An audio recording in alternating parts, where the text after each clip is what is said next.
We have a sister. She hath no breasts. What shall we do for our sister in the day when she shall be spoken for?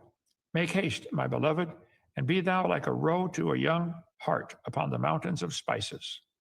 So, chapter 7 and 8 is the third extended description of the bride's beauty. Through this book of Song of Solomon, he's describing how beautiful his wife is. And guys, you should do that. Compliment her looks. Women are insecure about their looks all the time. No matter how beautiful they are, they want to spend an hour in front of the mirror making, fix. Why do you think they call it makeup? Makeup for they think there's a flaw. Tell them they look gorgeous. Okay, you got to constantly. It's like pumping up a tire that leaks. You got to keep pumping it up. Okay. Following earlier ones in Song of Solomon 4 and 6, it reflects a growing intimacy and confidence in their marriage. I think God had this book included in His holy word to show us it's His design to make the male attracted to the female, to fulfill His original command to be fruitful and multiply. If there was no physical attraction, this wouldn't take place. I think God did this, put this book in here. It's right and proper for the husband to love and comment on his wife's body and her beauty. You should appreciate it, okay? So the breasts are mentioned all through the Bible. Blessings of the breasts and the womb, 27 times are mentioned in the Bible, sometimes referring to the part used for animal sacrifices, the breast of the turtle dove, 7 times, sometimes for nursing babies, but 7 times just in the book of Song of Solomon is part of the essential part of attraction to normal, healthy, God-ordained sexual marital intimacy to replenish the earth. That's why God did it. Okay? Breasts are mentioned 27 times in the Bible, 7 times in Song of Solomon. Okay. Cues that trigger sexual arousal and courtship behavior. Visual stimuli are a primary driver, as seen in birds like the dove, where the male is attracted to specific visual cues from the female, such as posture.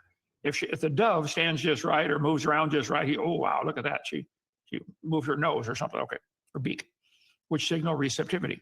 In some species, auditory signals play a crucial role. For example, female birds and whales produce complex vocalizations that attract the males. He can hear her under the water. Oh, there she's singing. She's ready, okay. With females often preferring males who sing louder, longer, louder, or more intricately, possibly as indicators of stamina and fitness. Similarly, male mice have been observed to sing ultrasonically when they detect female urine. That turns them on. She just peed. Whoa, he's excited. I'm glad I'm not a mouse or a giraffe. Okay.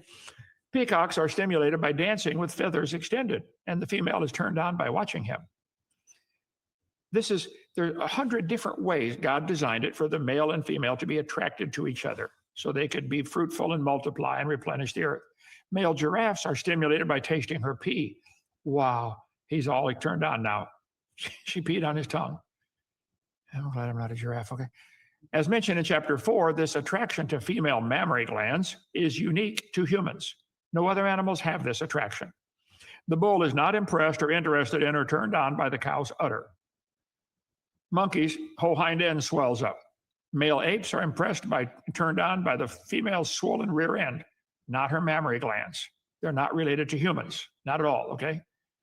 Monkeys, chimpanzees, orangutans, none of them have the interest in mammary glands like humans do, okay? Male apes do not typically play with the female breasts as a part of mating. Presence of enlarged breasts is served as a visual cue that they're ready for female. This is stupid. You get the enlarged breasts after you're pregnant. Dumb. Whoever wrote this doesn't know what they're talking about, okay? Okay, let's see. Thy 2 breasts are like 2 young roes that are twins, back in Solomon, chapter 4, Song of Solomon, which feed among the lilies. So the breasts are mentioned quite a few times in the Bible. The boar is not impressed or interested in the female's 8 to 18 mammary glands either. It seems to be only with humans. So, girls, men are visually stimulated. Please dress modestly. My daddy would say, if you're not in business, don't advertise. Save it for your husband, okay? There are lots of clothing out there designed to draw attention to the mammary glands. Godly women don't do that. And if a woman's trying to attract your attention because of her mammary glands, you don't want that one, okay? You find somebody that dresses modestly.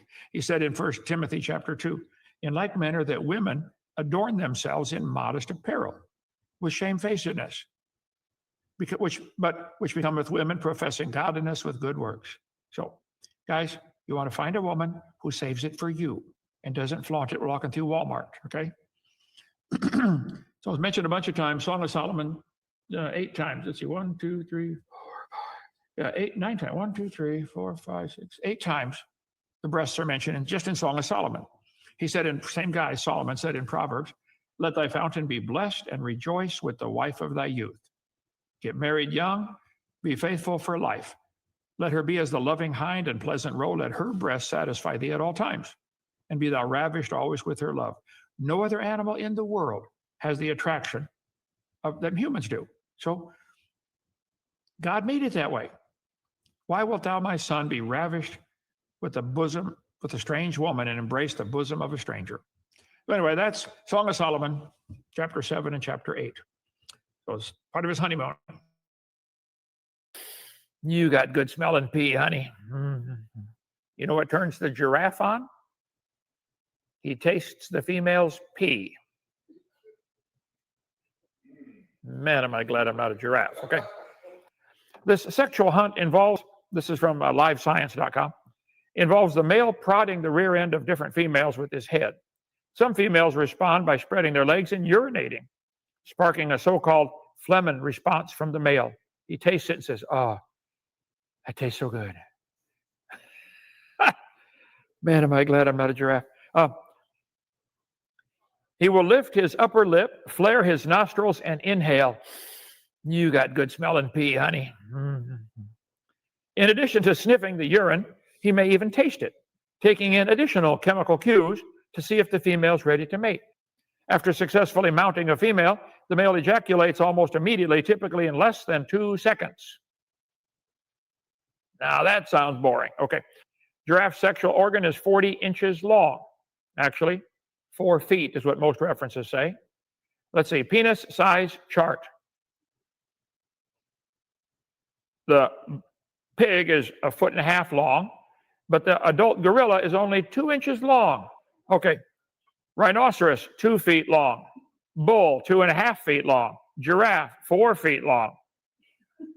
Elephant, 6.5 feet. I want you to explain how it evolved and how did they make babies when it was only 1 foot long? For millions of years, they all died. Couldn't make it, could they?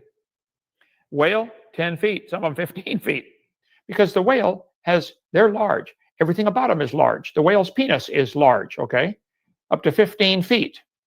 They have to mate in the water, in the dark, and with no arms, and they can't talk and say, scoot over, honey, okay? But related to Dinosaur Adventureland, you might remember seeing my kind of deliverance video about paddle faster. I hear banjos regarding some of the people working at Dinosaur Adventureland. If not, here's a short clip. And there's Sean waiting for the perfect woman. How many guys, single guys, do we have here? We got to get some girls down here. Huh? Zoom in and show him, and we'll see why. Is that what you're saying? Huh? Advertise. We have each of the single guys with a little sign, for sale, okay? That was Sean standing next to the beer can brontosaurus or whatever it was. Well, I got bad news for the ladies that might like this guy, because visitation hours have been changed, and now you have to go through the local jail.